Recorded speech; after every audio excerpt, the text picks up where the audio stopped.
Assalamualaikum warahmatullahi wabarakatuh. Perkenalkan, nama saya Mei Rizkawati dari SD Negeri Rejosari 01.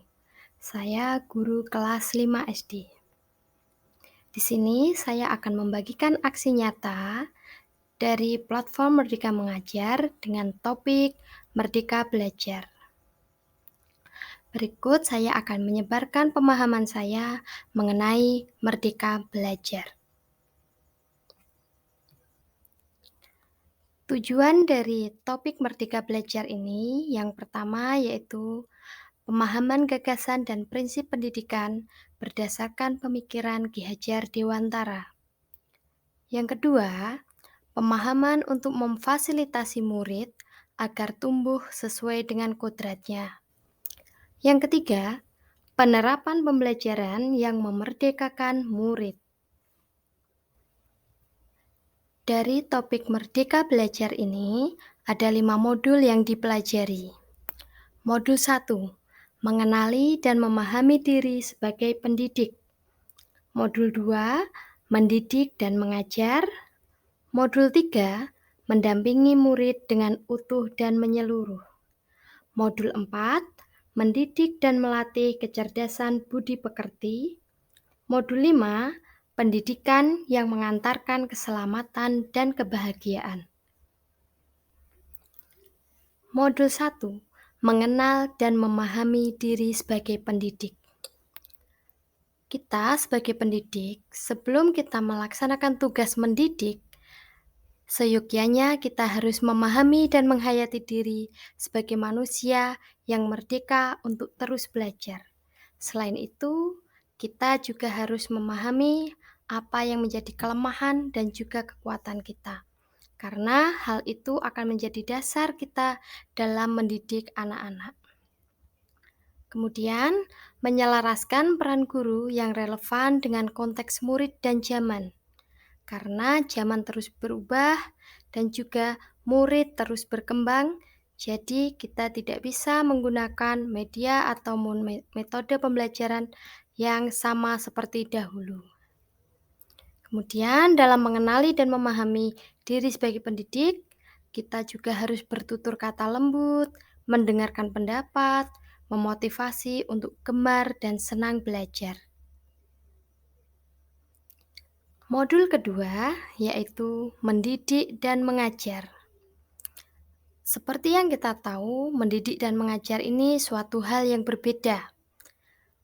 Mengajar atau pengajaran merupakan cara menyampaikan ilmu atau manfaat bagi hidup peserta didik secara lahir dan batin.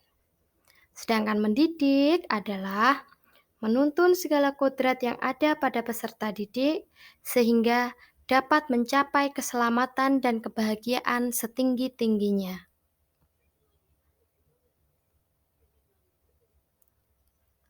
Dalam mendidik dan mengajar, ada sistem pengajaran sejak zaman kolonial, namun masih digunakan oleh sebagian besar guru sampai pada saat ini. Yaitu yang pertama, meminta murid berdiri di depan kelas saat lalai mengerjakan tugas. Yang kedua, murid duduk rapi menghadap ke depan dengan kelas yang hening. Ketiga, melakukan perankingan berdasarkan nilai pengetahuan.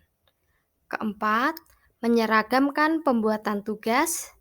Dan yang terakhir, memukul murid karena tidak mengerjakan tugas. Modul yang ketiga yaitu mendampingi murid dengan utuh dan menyeluruh. Seperti yang kita ketahui, bahwa setiap peserta didik terlahir dengan kodratnya masing-masing, sehingga antara peserta didik yang satu dan peserta didik yang lain tidak sama. Karena pada dasarnya peserta didik terlahir menjadi sebagai individu yang sangat unik. Oleh karena itu, dalam mendampingi murid, kita harus menyesuaikan dengan kodrat keadaan. Menurut Ki Hajar Dewantara, kodrat keadaan terbagi menjadi 2, yaitu kodrat alam dan kodrat zaman. Untuk kodrat alam yaitu sifat dan bentuk lingkungan di mana murid atau anak itu berada. Sedangkan kodrat zaman yaitu isi pembelajaran yang harus disesuaikan dengan zaman anak tersebut berkembang. Menurut Ki Hajar Dewantara, dalam melakukan pembaharuan yang terpadu, hendaknya selalu diingat bahwa segala kepentingan anak-anak jangan sampai meninggalkan kepentingan yang berhubungan dengan kodrat keadaan. Dalam mendampingi murid, guru juga harus memperhatikan asas trikon. Asas trikon tersebut terdiri dari kontinu, konvergen, dan konsentris. Kontinu artinya pengembangan yang dilakukan harus berkesinambungan, dilakukan secara terus-menerus dengan perencanaan yang baik. Konvergen artinya pengembangan yang dilakukan dapat mengambil dari berbagai sumber di luar, bahkan dari praktik pendidikan di luar negeri. Konsentris artinya pengembangan pendidikan yang dilakukan harus tetap berdasarkan kepribadian kita sendiri. Asas trikon ini menjadi jawaban yang tepat untuk menuju pembelajaran yang berpihak pada murid.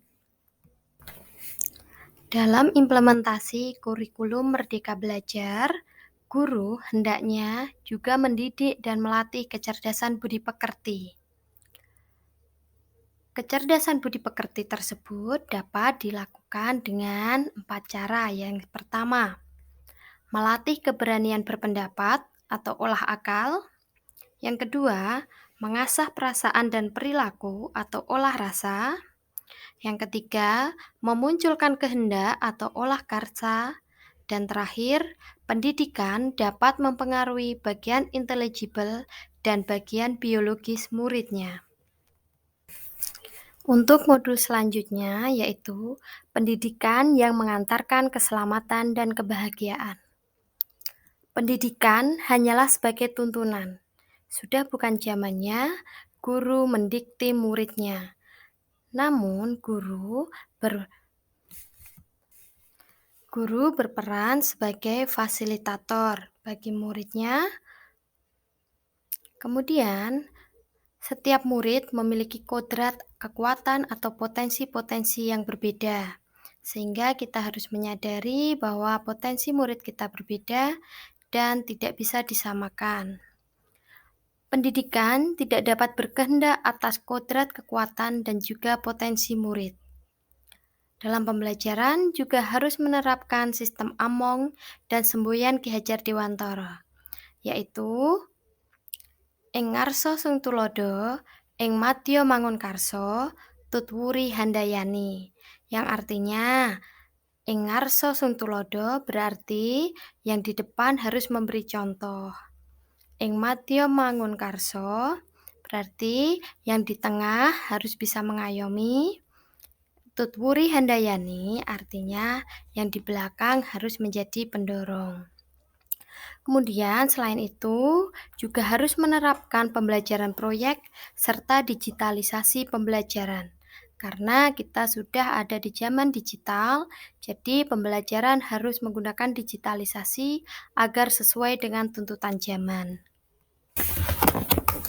Pendidikan yang mengantarkan keselamatan dan kebahagiaan juga perlu memperhatikan trisentra pendidikan. Trisentra pendidikan yang pertama yaitu keluarga.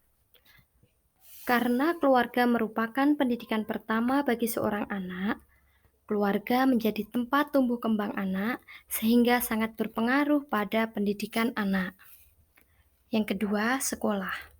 Sekolah merupakan rumah kedua bagi anak yang menyediakan pendidikan berbagai ilmu pengetahuan, keterampilan, dan juga budi pekerti. Yang ketiga, masyarakat. Masyarakat juga berpengaruh pada pendidikan anak, yaitu tentang bagaimana anak tersebut bergaul dan berteman dengan masyarakat tempat anak tersebut berada. Demikian pemaparan saya tentang aksi nyata topik Merdeka Belajar. Terima kasih atas perhatiannya. Salam merdeka belajar. Wassalamualaikum warahmatullahi wabarakatuh.